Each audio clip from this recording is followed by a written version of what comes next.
மக்களே, நேற்று நடைபெற்ற காமன்வெல்த் ஜூடோ விளையாட்டுப் போட்டியில் அஸ்மிதா தே என்ற வீராங்கனை இந்தியாவிற்காக விளையாடி தங்கப்பதக்கம் வாங்கியிருக்காங்க. ஜூடோ விளையாட்டுப் போட்டியில் தங்கம் வாங்குகிற முதல் இந்தியர் அப்படிங்கிற பெருமையை இவங்க சாதிச்சிருக்காங்க.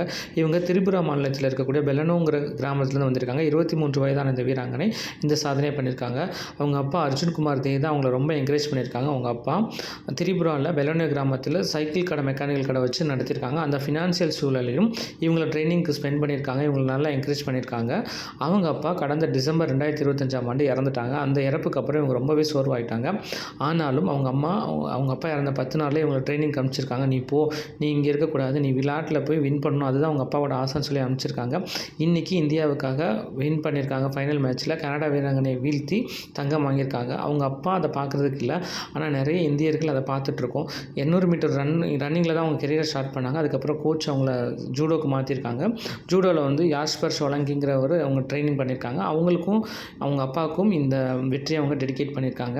இந்த மாதிரி நிறைய வீராங்கனைகள் காத்துட்ருக்காங்க. நிறைய பெண்கள் சாதிக்கணும்னு காத்துட்ருக்காங்க. என் பொண்ணு எப்படி சாதிச்சிட்ருவான்னு நினச்சிட்டு இருக்க எல்லா அப்பாக்களுக்கும் அந்த கனவு சீக்கிரம் நினைவாக வாழ்த்துக்கள். அதே மாதிரி நான் கண்டிப்பாக வின் பண்ணி எங்கள் அப்பாவை எப்படியா பெருமை பார்த்துவேன் அப்படின்னு காத்துட்ருக்க அத்தனை சிங்க பெண்களும் வாழ்க்கையில் வெற்றி பெற, அஸ்மிதாவை போல் வெற்றி பெற எனது வாழ்த்துக்கள். நீங்கள் நம்ம சேனல் யூடியூப்பில் பார்க்குறீங்கன்னா மறக்காமல் சப்ஸ்கிரைப் பண்ணுங்கள். இன்ஸ்டாவில் பார்த்துட்டு இருக்கீங்கன்னா மறக்காமல் நம்ம ஐடியா ஃபாலோ பண்ணிக்கோங்க.